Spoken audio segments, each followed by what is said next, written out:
Nous allons étudier le Daf Nun Chet dans Masechet Gittin. Nous reprenons à la dernière ligne du Daf. Nous continuons encore les détails sur les Harugé Bétar, ceux qui ont été tués. À Bétar, Amar Rabba Bar Bachana, Amar Rabbi Yochanan. Au nom de Rabbi Yochanan, on a dit on va donner des chiffres. Arba'im CA, c'est une quantité, un volume. 40 CA de Ketutse Tfilin, de boîtiers de Tfilin. Nimseu Beraché Harugé Bétar, on a trouvé sur les corps et les têtes de Harugé Bétar. Et ici, c'est à l'époque, les gens mettaient les tefilines toute la journée. Donc finalement, le nombre de boîtiers de tefilines montrait le nombre de morts. Donc le volume qu'il y avait de boîtiers de tefilines montrait malheureusement l'ampleur de la catastrophe. Rabbi Yanaï et Rabbi Shmuel Amar. Un autre chiffre donné par Rabbi Yanaï. Shalosh Kupot, Shel Arba'im Sea. C'est finalement trois boîtes ou trois quantités de Arba'im Sea. C'est non pas une seule quantité de Arba'im Sea, c'est trois fois Arba'im Sea qu'on a trouvé.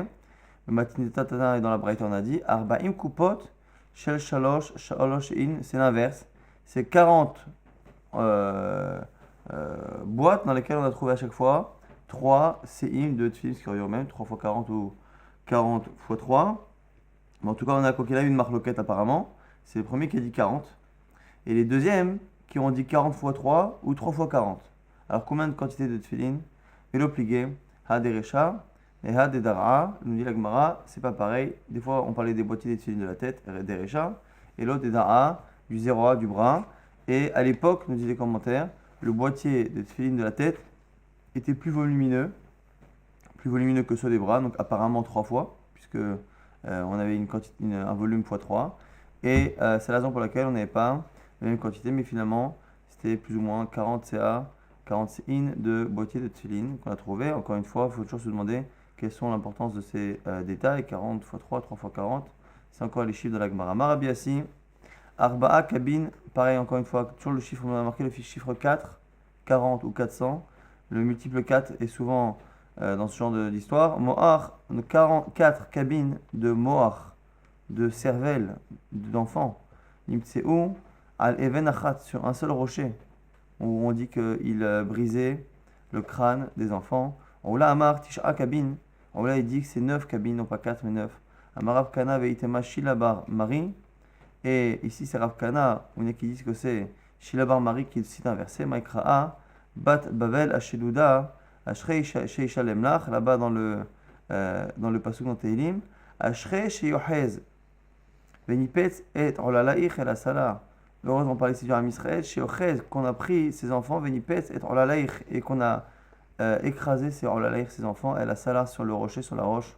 C'est une manière ici de faire allusion à ces enfants qui ont été tués pendant la guerre avec Bétar. Benetzion Karim, Amesulaim Bapaz là-bas dans Echa. Encore une fois, on commence les histoires avec des psukim de Echa. Benetzion, les enfants de Tzion de Jérusalem, Aïkarim qui sont chers, Amesulaim Bapaz qui sont loués pour leur beauté. Bapaz, et Paz c'est une pierre précieuse. Elle m'a dit Maïm et Sulaim Bapaz. Ça veut dire quoi qu'ils sont loués Bapaz pour cette pierre précieuse qu'ils ont. Il est Ma'adavu Mechape Bepiza. Si tu dis que les enfants des Bnei Israël étaient habillés avec cette belle pierre et que c'est pour ça qu'on louait leur beauté. Mais Amré de Berabishila, pourtant on a dit que Tarté, Matkele, Istire Pisa, Nahud Be'alma, il y a deux quantités de Pisa, de Paz, de cette pierre précieuse qui est tombée dans le monde. Chada Beromi, une qui est tombée à Rome. Alma et l'autre qui est tombé dans le reste du monde. C'est-à-dire que la moitié du monde, autre que Rome, se partage cette quantité-là de paz. En gros, il n'y a pas assez de cette pierre précieuse pour pouvoir embellir les enfants avec. Et là, Shayou, Meganim et Paz Beyofian. C'est quoi qu'ils étaient mis sous la imba paz? C'est que leur beauté était louée grâce au paz, non pas parce que le paz était quelque chose qui les embellissait eux-mêmes, c'est parce qu'on les comparait au pas pour montrer qu'ils étaient encore plus beaux que cette pierre précieuse. Et finalement, cette pierre précieuse qui servait de modèle, d'échelon, pour justement montrer la beauté des enfants des Israël. Et du coup, on nous donne un exemple pour montrer cela. Merikara, Chachivé de Romae, Avou Nakte Biliona. Alors à l'époque, les gens pensaient que lorsque un homme et une femme avaient une relation, en fonction de ce que l'homme et la femme pouvaient regarder pendant la relation, l'enfant sortait beau. Et donc, qu'est-ce que faisaient les Romains? Merikara, Chachivé de Romae, Avou Nakte Biliona. Des Gushpanka, Mishamche Arsayou. Au départ, ils prenaient comme ça des représentations qu'il y avait sur des pièces ou sur des monnaies, des belles représentations de belles personnes, et ils les mettaient devant eux lorsqu'ils avaient une intimité avec leur femme pour avoir des beaux enfants. Et après, Mikan Velar, Maïtou Béné Israël, qu'est-ce qu'ils ont fait finalement après? Ils ont vu que les jeunes Béné Israël étaient plus beaux. Ils prenaient des jeunes Béné Israël, ils les attachaient. Et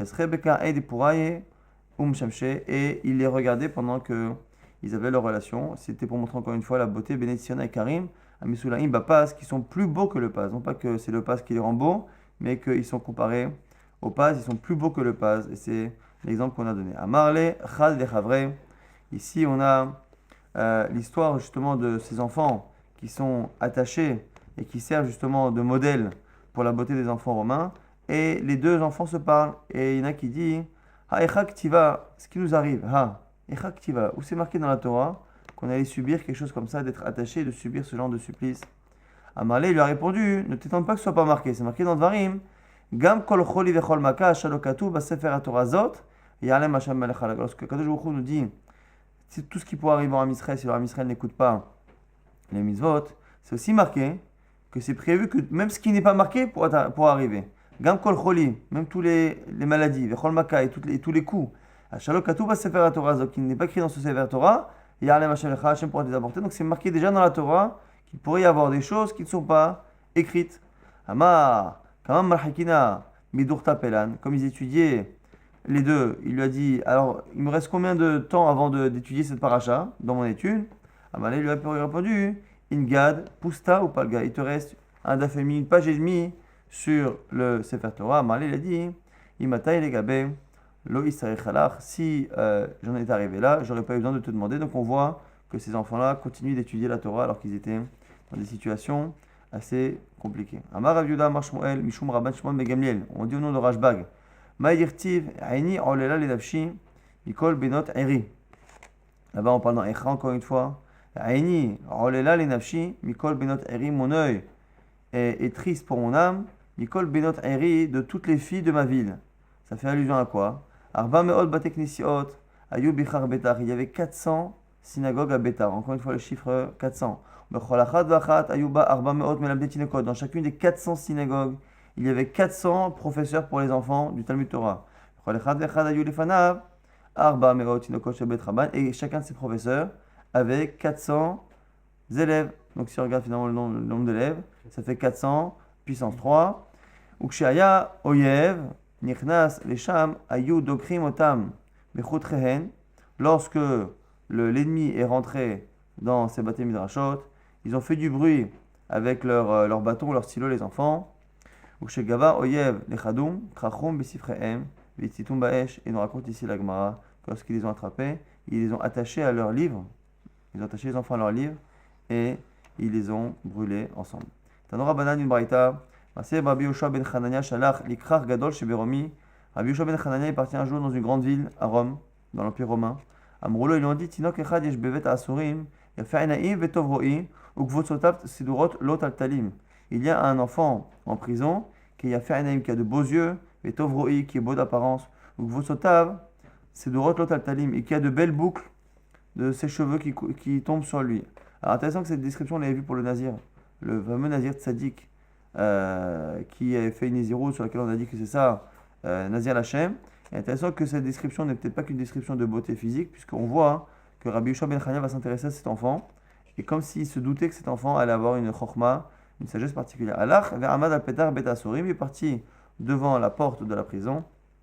Amar, il a dit à l'enfant Minatan, Nimshisa Yaakov, Israël et Vozezim. Et il a cité un passage dans Ishaïa, en disant qui a fait en sorte que Israël et Yaakov soient Bozezim, soient attaqués, soient emprisonnés, soient la vase. Donc ici, un passouk là-bas qui est redondant.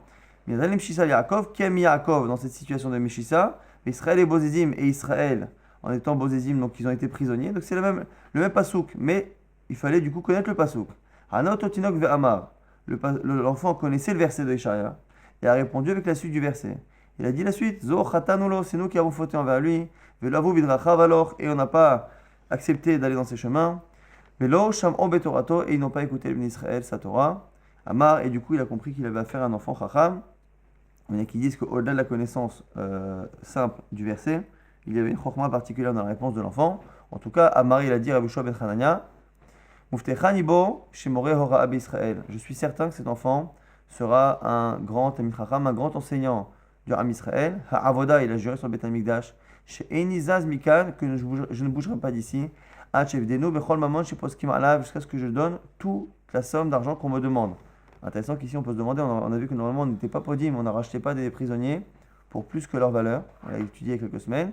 Tosfot nous dit ici qu'il y a deux exceptions. Lorsque la personne est en danger de mort, ce qui était peut-être le cas de l'enfant, et lorsque la personne aussi est ce qu'on appelle mouflak bechorma, quelqu'un qui est particulier au niveau de la sagesse, on peut dans ces cas-là racheter pour avoir le Talmid Chacham dont on a besoin pour l'enseignement.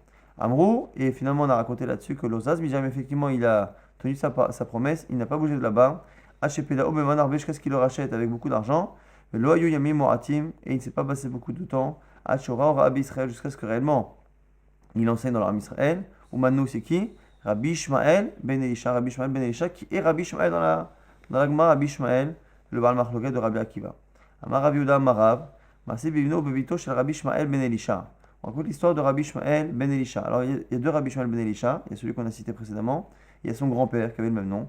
Mais il se peut que là ce soit le même parce qu'ici on va parler encore de beauté. Chez Nishbu, Lishne Adonim. Ces deux enfants ont été, garçons et filles, ont été emprisonnés. Les Yamim Nizdavgu. Et les propriétaires donc, de ces deux esclaves, plus ou moins, ils les ont pris en esclavage, se sont rencontrés, sans savoir qu'ils avaient chacun le frère et la sœur. Et chacun s'enorgueillait de la beauté de son serviteur. Moi, j'ai un serviteur dont la beauté n'a aucun équivalent dans le monde. Il lui dit non, et moi, c'est la servante la plus belle du monde que j'ai. On n'a qu'à les marier ensemble et on partage les enfants. On avait vu déjà qu'un des serviteurs qui pouvait n'avoir aucune valeur il y a quelques semaines, c'est le serviteur qui était Moukashrin, qui était tellement laid d'apparence qu'il ne pouvait même pas servir devant son maître. Donc on voit que la beauté du serviteur avait l'air d'avoir une certaine importance. Et on les a mis du coup dans la même pièce, ensemble, pour qu'ils fassent des enfants. Et chacun dans le noir n'a pas reconnu son frère ou sa sœur. Zayasha Bekaen Zavidze, chacun s'est mis de côté, dans un coin. Vezo, Yashua Bekaen Zavidze, lui s'est mis dans un coin et dans un coin. Zéomer, lui s'est dit, Ani Kohen ben Kohanim Gdolim, moi je suis le fils de Rabbi Ishmael ben Elisha, je suis un Kohen, fils descendant de Kohen Gadol. Et ça chiffra, je vais épouser une servante. Les autres maîtres, elle a dit, Ani Kohenet, Bat Kohanim Gdolim, je suis Kohenet, fille de Kohen Gadol. Et Nassé la je vais me marier avec un serviteur. Et ils ont pleuré toute la nuit sur leur sort. Lorsque le jour s'est levé, ils se sont reconnus, et ils sont tombés l'un dans les bras de l'autre, et ils ont élevé leur voix en pleurant, jusqu'à ce que leur âme s'en aille. C'est là-dessus que pleure Yirmia dans sa prophétie. Sur eux je pleure, Yorda Ma'im, mon œil verse de l'eau, des larmes, et il y en a qui disent que c'est parce que des fois l'œil c'est une allusion aux frères dans une fratrie, et donc c'est une allusion à ces deux frères et sœurs qui se sont retrouvés et qui se sont mis à pleurer. Ça c'était la première histoire. On continue avec une autre histoire, Marish Lakish, Maaseh Beisha Achat, encore une histoire qui va nous montrer la tzidkout des gens à l'époque, malgré la xéra des Romains. C'était une femme, Tsafnat bat Peniel Shema. Son nom c'était Tsafnat bat Peniel. Pourquoi? Tsafnat, Shakol Tsofin Beyofia, car tout le monde regardait sa beauté tellement elle était belle. Bat Peniel, fille de Peniel, parce qu'elle était fille de Kohen Gadol, Bito Shel Kohen Gadol, chez Shimesh, Lefanaï Velifnim, qui a fait le service divin, Lifnaï Velifnim à l'intérieur, au Kodesh HaKodeshim, qui est l'intérieur de l'intérieur, Peniel, à l'intérieur de l'endroit où il y a Kadosh Baruch Hu. Et du coup, Shin Alel Ba Shabbai Kol Alayla, elle a été prise par quelqu'un toute la nuit, les Machar, Idbisha, Shiva Achalokim, le lendemain, une fois qu'il l'a kidnappée et abusé d'elle, il l'a prise et il l'a habillée de Shiva Achalokim, il lui a mis 7 vêtements sur elle. Et il a voulu le lendemain la vendre comme esclave. Est venu un homme très très moche, très, très laid d'apparence. Il est venu, à Marlo, il lui a dit Ar-Eni Ethiopia, montre-moi la beauté de cette femme. Donc il voulait voir son corps. Amarlo, Reka, il lui dit, il l'a insulté, il a dit espèce d'orgueilleux, parce qu'en plus il n'était pas joli lui-même. Donc il lui dit Imata Rotselikar, si tu veux prendre, prends, car il n'y a pas plus belle qu'elle, et sous-entendu, toi, pour qui te prends-tu pour demander une telle beauté? Amarlo, Afal Piken, il dit malgré tout, je veux voir. Ifshita, Shisha Chalukim. Il lui a enlevé les 6 habits qu'elle avait au-dessus. Ushvi'i, et le 7e, elle l'a déchiré. Elle l'a pas enlevé, mais elle l'a déchiré par deuil. Kra'ata, Venit Palcha Ba'efer. Et elle s'est roulée dans la terre et dans la cendre par deuil. Amra Lefanav, elle a dit dans Kadosh Baruch Hu, Ribono Shel Olam, maître du monde. Imalenu lo chasta, si tu n'as pas de pitié pour nous. Akedushat Shimcha Gibor, la malotachus, pourquoi tu n'as pas pitié pour la sainteté de ton nom? Agibor, de ton grand nom fort. Ve'aleha konen Yirmia, et c'est là-dessus que le prophète dans Yirmia nous dit, et qu'il pleure. Bat Ami Higrisak, c'est la fille de mon peuple, Higrisak, qui s'est habillée avec sac, c'est des habits de deuil. Vit Palshiva Efer, et pareil, elle s'est enduite de Efer, de cendre. Evel Yachid Asilach Mispen, Tamourim, Kipitom, Yavo Shoded Alenu. Là-bas, on parle là-bas de Evel, de deuil. Yachid Asilach Mispad, on va te faire pour toi un Misped. Un Misped comme pour quelqu'un qui est mort. Tamourim, Kipitom, car d'un coup, Yavo Shoded Alenu. Car le Shoded va venir, donc c'est celui qui vient justement prendre ces jeunes filles-là, et c'est marqué Alenu. Et ce qui est intéressant, c'est que Alenu, c'est Akadosh Baruch Hu qui parle. Comme si finalement, Akadosh Baruch Hu lui-même s'était inclus dans le fait qu'elle soit prisonnière. Alaïr, l'onema. C'est pas marqué que Kadosh Baruch Hu, il dit à cette femme-là, Bat Ami, le Shoded, il est venu, Alaïr, sur toi. L'onema. Et là, allez-nous sur nous, Kaviachol, Alaïr Alaïr Bashoded. Comme si Kadosh Baruch Hu disait que je souffre tellement de ce qui vous arrive, que ce qui est arrivé à toi, jeune fille, eh bien c'est comme si ça m'était aussi arrivé à moi. Allez-nous, c'est marqué que c'est arrivé à nous deux. Amarav Yuda Amarav, Maïdirtiv, encore une fois des psukim, là-bas dans Micha. Ve'ashku gever u beto, ve'ish ve'nachalato. Alors, ve'ashku gever u beto, alors c'est ici c'est quelqu'un qui a roshek. Quelqu'un qui a roshek en général, c'est quelqu'un qui va prendre ce qui est à l'autre, et spécialement lorsque quelqu'un lui doit de l'argent, il va le prendre un peu de force. Ve'ashku gever u beto, un homme, il va aller prendre ce qui appartient à l'autre, et en même temps, beto, sa maison, sa femme. Ve'ish nachalato. Maase badam echad, c'est une histoire terrible qui est arrivée, et qui, selon la Gemara, a l'air d'avoir provoqué, entre autres, le Churban Bet Hamikdash. Maaseh Badam Echad Shenatan Ha'ena Beshet Rabo. Quelqu'un qui avait son maître, mais ce n'était pas son maître au niveau Torah, c'est son maître au niveau du travail. Et Shulia de Nagare Hava, Pa'am Achat, Utzchach Rabo Lilvot. Et donc, c'était son élève, c'était l'élève de cette personne-là. Pa'am Achat, Utzchach Rabo Lilvot. Et son maître, un jour, avait besoin d'argent. Amarlo, il lui a dit, Shaga Ishtecha Etzli. Là, j'ai oublié de vous dire que Maaseh Badam Echad Shenatan Ha'ena Beshet Rabo, il a jeté ses yeux sur la femme de son maître. Donc il a jeté les yeux sur la femme de son maître, qui était son maître dans le travail. Puis Shula Denagre Hava, par Machat Utzchach Rabo Lilvot. Un jour, son maître avait besoin d'argent. Amal lui dit, Shaga Ishtecha Etzli, envoie ta femme chez moi. Valvena, et je vais lui prêter l'argent, je vais lui donner l'argent. Shaga Ishto Etzlo, il a envoyé sa femme chez lui. Sha'ima Shlosha Yemim, il a gardé la femme chez lui pendant 3 jours. Kadam Uba Etzlo, du coup, son maître est venu le voir. Son maître, encore une fois, son professeur plutôt. Il est venu le voir. Amalo, Ishti, chez Gartilach, et Khani, où est la femme, ma femme que je t'ai envoyée? Amalo, il lui a fait un mensonge, il lui a dit, Ani Petarti, allez altar, moi tu sais, elle est venue il y a 3 jours. Mais je l'ai renvoyée immédiatement avec l'argent. Et Shamarti, Shatinokot, dit Allouba Baderech. Mais j'ai appris qu'il s'est passé des choses avec des jeunes hommes sur la route, en chemin. Amalo, il lui dit alors son professeur, il lui dit, Ma, c'est que dois-je faire? Amalo lui dit, Imata Shomea la Hatzati, si tu veux écouter mon conseil, Garsha, divorce-la. Amalo il lui a dit, Ktuvata Meruba. La Ktuva, la somme que je dois payer en cas de divorce, est importante. Amalo, Ani Alvecha, je vais te prêter l'argent. Veten la Ktuvata. Et donne-lui la Ktuva. Amadze Vegersha, il a écouté le conseil, il l'a divorcé. Alors, Hu'utsa'a, son élève est parti donc épouser cette femme. Kevan Shegiaz Mano, lorsque le temps est arrivé de payer, Loyalo, l'effort, il n'avait pas de quoi rembourser.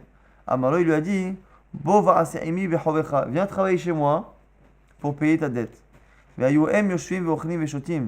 Et voici que lui, l'élève, était assis en train de manger et boire avec sa femme.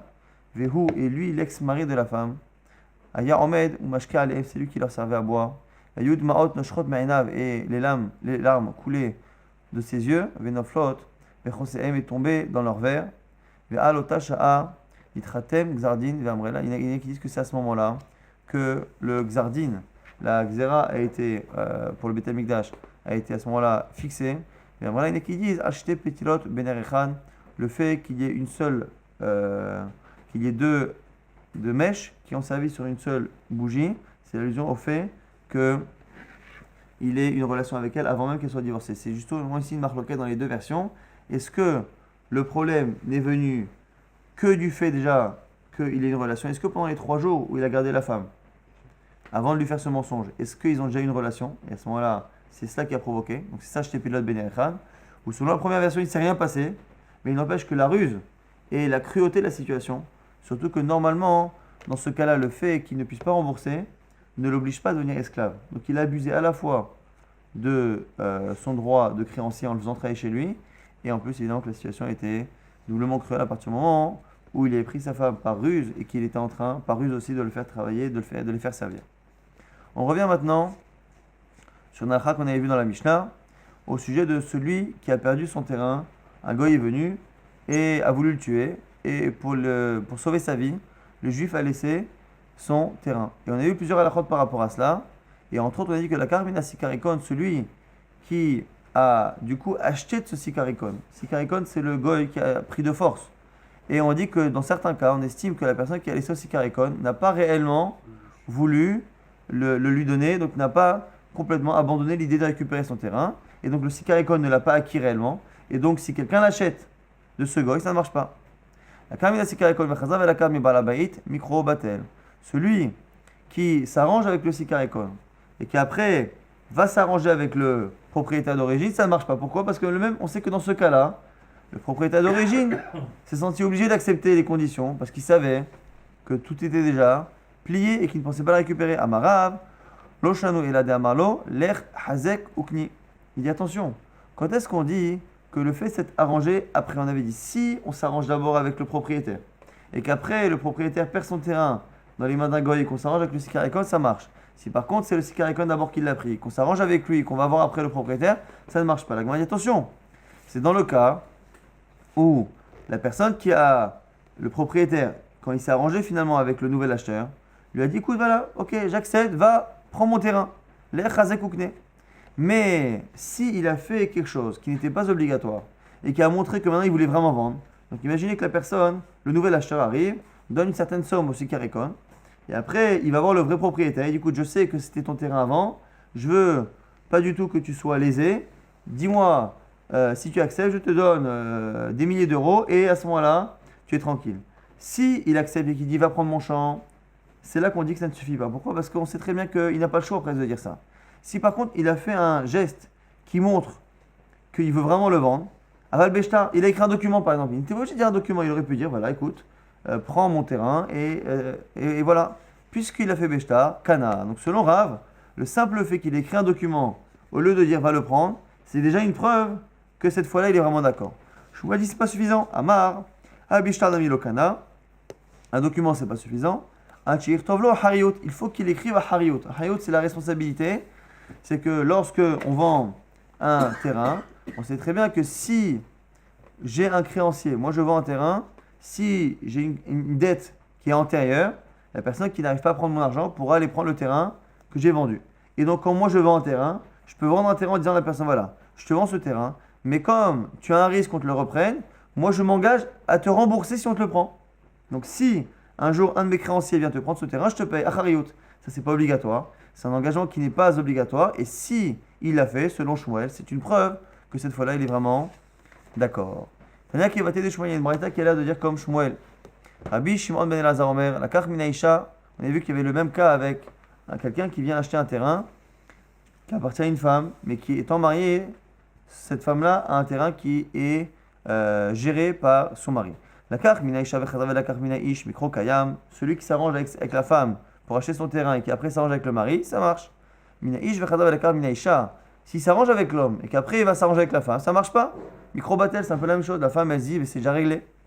Achir tovlo chariyut, jusqu'à ce qu'il écrive à chariyut. Si elle a écrit à chariyut la femme, achir tov, si elle a écrit elle-même la chariyut, c'est la preuve finalement que même si ça a déjà été vendu par l'homme, elle a vraiment envie que ça se vende, parce que sinon elle n'était pas obligée d'écrire la chariyut. Mais matevet yufta dera, ça a l'air d'être une objection à Rav. Elle m'a dit non, Rav peut répondre. Amalecha, Rav pourrait te répondre. Maï achariyut nami shtar. C'est quoi achariyut dans la braïta? C'est shtar. Parce que quand on regarde le mot achariyut, Achariyut, c'est une responsabilité. C'est une responsabilité. En général, effectivement, responsabilité, c'est le fait de dire que si on te reprend le terrain que je te vends aujourd'hui, je suis solidaire et responsable et je te paierai la somme que tu perds. Maintenant, Hariout, ça peut être un engagement autre. Et Rav te dirait quoi? Que c'est quoi ça? C'est un cas où ils ont négocié pour l'argent et il lui dit je m'engage à t'écrire un shtar. Je m'engage à t'écrire un document pour que tu aies une preuve d'acquisition. Et donc, forcément, selon Rav, c'est pas une objection totale, même si ça sonne plus comme Shmuel. Tanor Rabbanan a une braïta maintenant. La carte minasik karekon va achala. Shalosh shanim bifne ba'alim. Bechaza umchara leacher. Et la ba'alim ala lokeach sheni klum. On a un cas maintenant.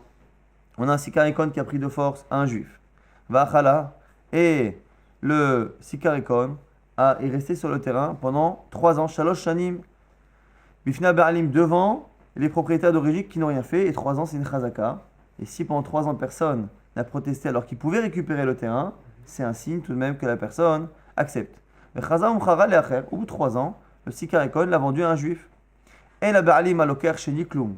Les propriétaires d'origine ne peuvent pas se retourner vers le propriétaire d'origine. Si on regarde au niveau de la lacha dans la Mishnah, on a dit qu'en maskana, normalement, à la base, il y a un din de sikarikon. Din de sikarikon, c'est que lorsque le terrain est pris de force par un goy, comme la personne ne veut pas, en général, laisser son terrain, on estime que la personne peut récupérer à la fois du sikarikon et à la fois des mains de la personne qui l'a acheté, quel que soit le temps. Ça, c'était au départ. Simplement, on a vu que c'était Mishnah Rishona.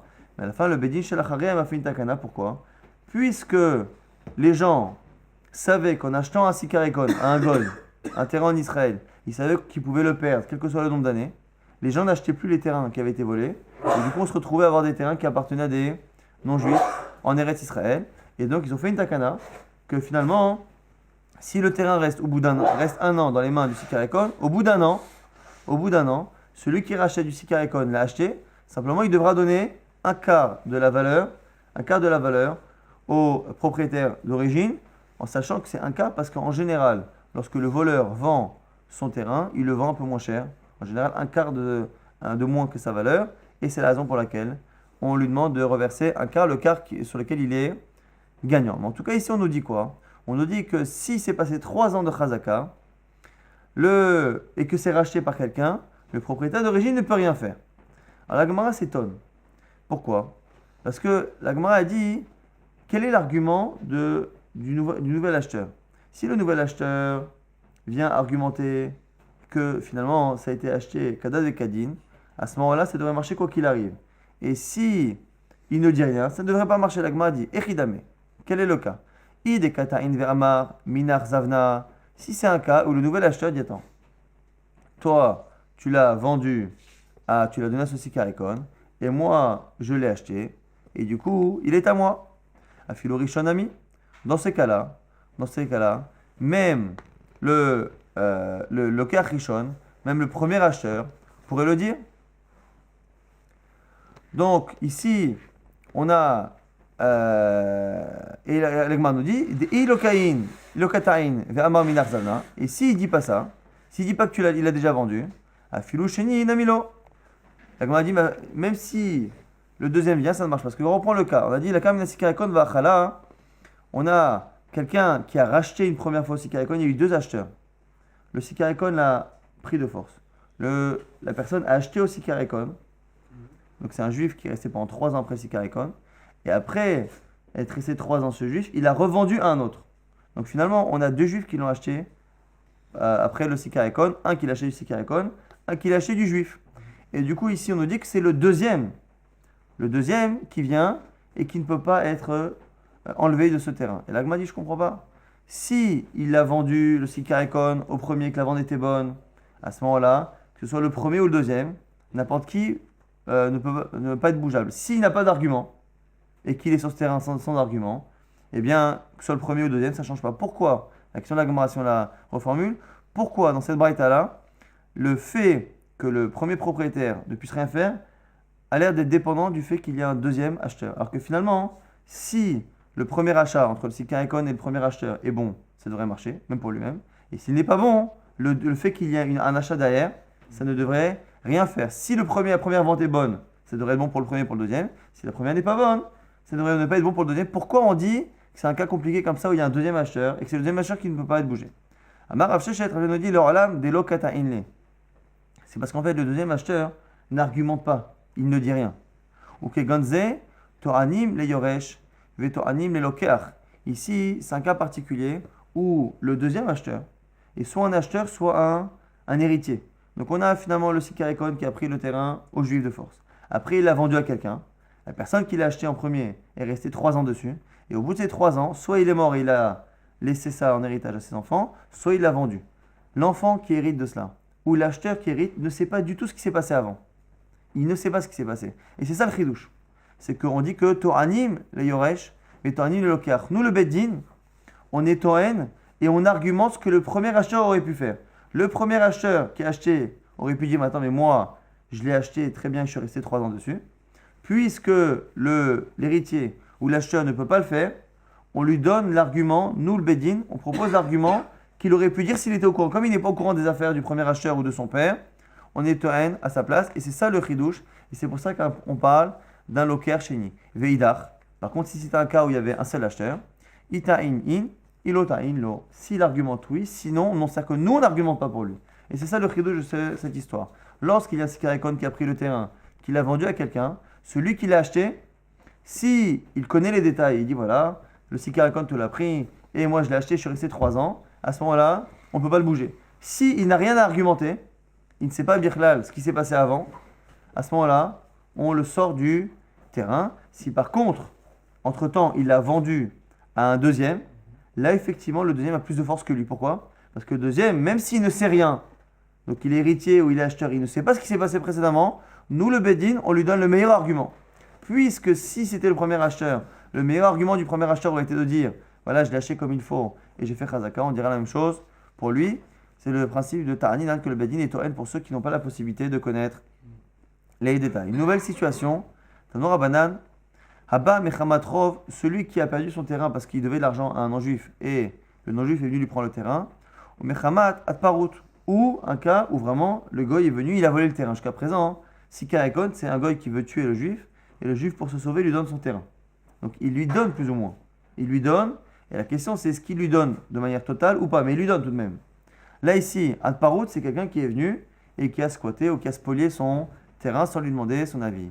Enbo Mishum Sikrikon. Il n'y a pas le din de Sikrikon. C'est-à-dire que ce qu'on a dit nous, qu'au bout d'un an, le terrain reste dans les mains du l'acheteur. Si le Sikarikon l'a vendu à quelqu'un, au bout d'un an, le terrain reste dans les mains de l'acheteur. Simplement, il doit reverser un quart à son propriétaire. Ça ne s'applique pas à ceux qui ont perdu leur terrain à cause d'une dette ou à qui on a volé le terrain, car on part du principe que ces gens-là n'ont pas perdu espoir de retrouver leur terrain. Et la Gemara là-dessus nous dit et le din de Antparut, du terrain qui est volé, il faut attendre 12 mois.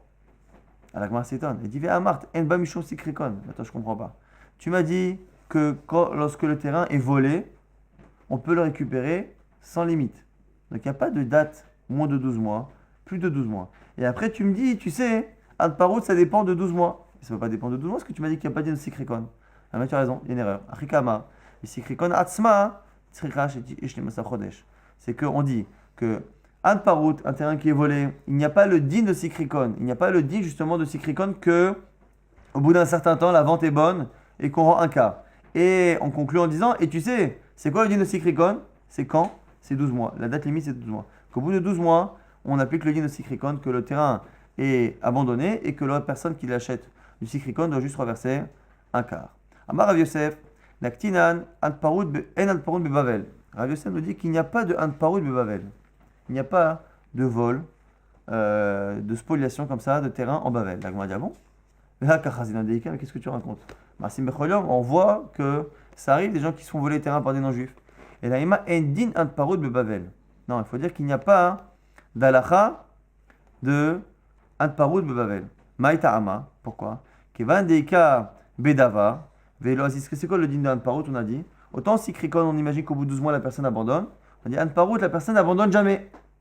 Et donc on peut récupérer le terrain même au bout de plus de 1 an, on peut le récupérer quand on part du principe que la personne n'abandonne pas. Pourquoi en Bavel on ne dira pas ça? Parce que des cas Bedava, il y a beaucoup de batédinim. Vélo Azil Kabil et Machoulé Achil. Celui qui a des bâtés d'inim et pour récupérer son terrain et qui ne fait rien, au bout d'un certain temps, on estime que c'est la preuve qu'il a laissé tomber. Et qu'on peut à la limite laisser passer un certain temps lorsqu'on est dans des endroits où il n'y a pas beaucoup de bâtés d'inim et qu'on peut estimer que c'est la raison pour laquelle il n'a pas tenté de le récupérer. En Bavel, il y a tellement de bâtés d'inim, c'est tellement facile de récupérer qu'à un moment donné, le fait de ne rien faire est une preuve que la personne a abandonné. On rapporte maintenant une histoire ici de quelqu'un qui s'est engagé. À l'époque, on devait payer un impôt au roi et l'impôt était lié à une certaine superficie de terrain. Et ici, on a plusieurs personnes qui sont propriétaires de plusieurs terrains qui sont sur la même chétar, sur le même domaine. Et donc, ils doivent payer un impôt. Et donc, ils se mettent tous ensemble pour payer l'impôt. Et ici, il y en a un, il va négocier avec les autres propriétaires pour que ce soit lui qui paye les impôts à la place de tout le monde et qu'il y ait un des champs, du coup, dont ils profitent des récoltes. Donc, ils ont chacun leur terrain. Ils prennent un terrain en plus et ils disent, voilà, ce terrain qui nous appartient, tu en profites pendant 3 ans et à la place, c'est toi qui payes les impôts pour tout le monde. Donc, Gidal Bar Ailai, donc c'est ce Gidal Bar Ailai, Kabel Ar'a Betaska Bimine Baga. Il a pris un terrain pour justement payer l'impôt des Bne Baga de ceux qui sont avec lui dans le Shetar. Agdim Ve'iv Zouzé, dit la Chenin, et il a avancé sur 3 ans. Normalement, ça aurait dû être sur 1 an, mais lui, il a avancé sur 3 ans. Et sauf Ata Marvata Kamae. Et finalement, au bout d'un an, ils ont voulu changer les règles du jeu. Ils ont dit non, finalement, ça ne nous intéresse pas. On préfère finalement récupérer le terrain qui est à nous et payer nos impôts normalement. On veut nous payer les impôts et on veut nous récupérer la récolte de ce champ. À tous les camés, les Rafa, ils sont partis voir Rafa. Ça va les mirtable tirfa abne baga. Et il a voulu écrire un document justement pour récupérer les terrains de Bnei Baga. Pourquoi? Parce que le problème de cette personne-là, c'est que lui a payé au roi, ce qu'il a donné au roi, il ne les retrouvera jamais. Eux, qu'est-ce qu'ils vont faire? Après la première année, la deuxième année, ils vont verser leur impôt au roi, ils vont garder les récoltes de ce champ, et lui, lorsqu'il va taper à la porte du roi en disant écoutez, maintenant qu'eux, ils vous payent les impôts de la deuxième année, de la troisième année, rendez-moi les impôts moi que je vous ai donnés en avance, le type il peut toujours courir, il les retrouvera jamais. Donc du coup, Rav Papa il a dit je vais écrire un document pour qu'il puisse récupérer cette perte dans les fruits. Amalé Ravuna Bere de Rav Yoshua, les Rav Papa Imken, c'est un Sikarekon. Finalement tu as fait un statut qui ressemble justement à Sikarekon de telle sorte à ce que finalement il ne perde pas son argent comme celui qui a perdu son argent parce qu'on lui a pris le terrain de force. Et là, Maravuna, Bere de Rav Yoshua, Inyach, Marota, Vakeret, Yatsevi. Donc finalement, il dit comme ça ne s'applique pas ici le din de Sikarekon, il faut dire que non. Cette personne-là, c'est comme si elle avait posé son argent sur un rocher, elle a posé son argent dans la rue. En gros, cet argent qu'il a donné au roi, il est perdu, il ne peut pas récupérer, puisque normalement il aurait dû donner qu'une seule année. S'il a donné 3 ans, tant pis pour lui. Zon Mishnah Rishona reprend la Mishnah qui avait dit que c'était Mishnah Rishona, Bedin, Shelachareem Amrou, Lokach, Mina Sikarekon, Noten, les Baalim Revia. On avait dit qu'au départ, on pouvait récupérer les terrains du Sikarekon, mais à cause justement du fait que les gens ne rachetaient plus au Goïm, on a fait finalement en sorte qu'au bout d'un an, la personne a acquis le terrain du Sikarekon et simplement il doit donner un quart au propriétaire d'origine. Amarav, Revi Abekarka, au Revi Abemarot. Il dit Rav que c'est un quart du terrain lui-même, de la vraie valeur du terrain, ou un quart de la valeur de la somme. Ou Shmuel nous dit Revi Abekarka, soit c'est un quart du terrain qu'il lui donne réellement, chez Ein Shlish Bemarot, ce qui revient à un tiers de l'argent qu'il a touché. Mais quelle est la discussion entre les deux? Marsavar et Revi Azavin, ça dépend en fait, ils sont en discussion combien quelqu'un en général achète un terrain qui est volé. Un il pense qu'on l'achète un quart de moins que sa valeur, et l'autre pense que c'est Khumsha, ou Marsavar, Khumsha. Marsavar, Nechi Revi Azavin, un il pense qu'on vend moins avec un quart de moins, ou Marsavar, Nachi Khumshe Zavin, et du coup, c'est pour ça qu'on retombe sur ces calculs. Les matheux referont l'opération. Métivé en object, justement. Zo Mishnah Rishona, ça c'était Mishnah Rishona, c'est une braïta qui reprend le même lachon que la Gemara et qui a l'air d'aller plus dans un sens que dans l'autre. C'était la Mishnah Rishona, Bedin Shelacharen, Amro, le Bedin après a dit Alokaim na Sikarekon, Noten la Baalim Revia, celui qui achète un Sikarekon, donne un quart au propriétaire, et c'est à la fin qu'on verra notre réponse. Yad Baalim ala Ilyona, et les propriétaires ont la possibilité de prendre la partie qu'ils préfèrent. Ratsu, Vakaka, Notlim, Ratsu, Bemaot, Notlim. Et s'ils veulent prendre de l'argent ou ils veulent prendre du terrain, c'est eux qui choisissent le quart s'ils le prennent en terrain ou en argent. Et Matai, quand est-ce qu'on dit ça? Bisman, chez Enbeadan Likar. Lorsque le propriétaire n'a pas la possibilité de reprendre du Sikarekon. Mais s'il peut reprendre, Hey Kodmin le Choladam, c'est eux qui sont prioritaires pour le récupérer.